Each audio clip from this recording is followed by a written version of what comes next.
Hey guys, Kristen here. Today I want to talk about something that is just universally painful. And that is when we have been trusting someone through our health issues and they've turned out to not be supportive. So my most intense experience with this was someone I was living with when I was going through my initial health crisis when I had no answers. I'd been unemployed for a year and a half at that point. And I was just really at a low point in my life. I didn't know if I would ever get better. The person I was living with started becoming resentful of my health issues, of my inability to care for myself entirely, my inability to take the dog for a walk sometimes, my inability to cook meals. The list goes on. And instead of approaching me and talking about these things like mature adults, what happened was this person would begin referring to me as a sick little girl who needed to be taken care of, and how they were sick of living with a sick little girl. Okay, and I was a 26, 27-year-old woman at the time, so I was not a little girl, and it was incredibly distressing to be referred to as that way because I knew that every day was a fight and a struggle, and that I knew that I was strong to make it as far as I did. That person didn't see it that way. And that was brutally painful. Now, I put up with that verbal abuse for quite a while, months, 6 months or more. I don't remember how long. And at the time I made excuses for it, saying, well, of course they're saying that. Like they're kind of burned out on my health issues just like I am.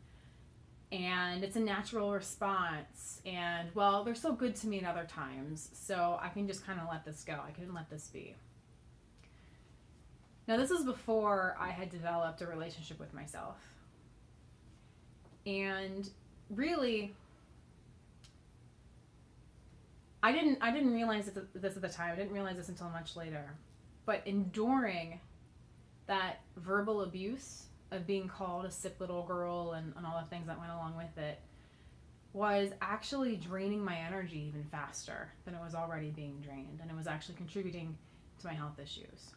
It wasn't causing them, but it was taking an already bad energy situation and making it worse. Every time I had to make excuses for it, every time I had to explain it away to myself, every time I had to forgive it and pardon it to myself, I was wasting energy on this situation, and that was energy that I couldn't devote to myself.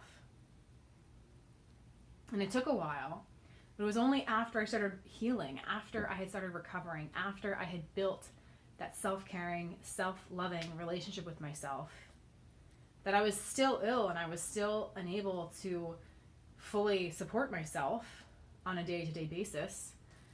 I got out of that situation and found somewhere else to live. and that was incredibly brave of me, but it was also very risky. Because when you're as ill as I was, changing up your whole world takes a lot of energy.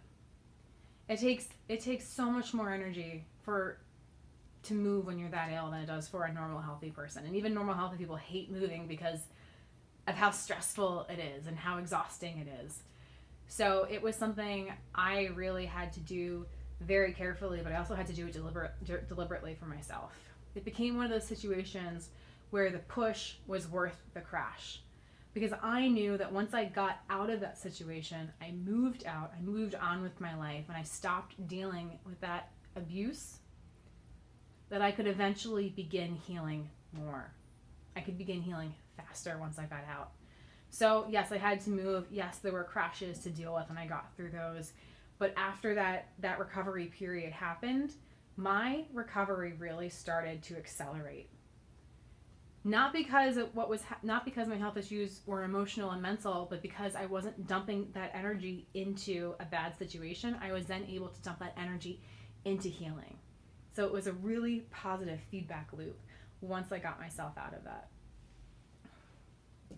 Now, we aren't all able to just cut ties with bad living situations.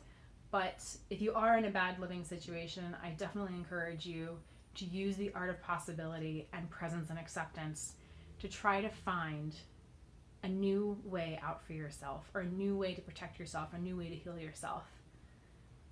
Because every ounce of energy you're pouring into enduring a bad living situation is energy that's not going into your recovery.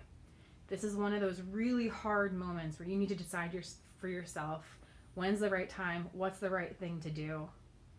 Because if you're serious about getting healthy, you need to cut these toxic relationships out of your life.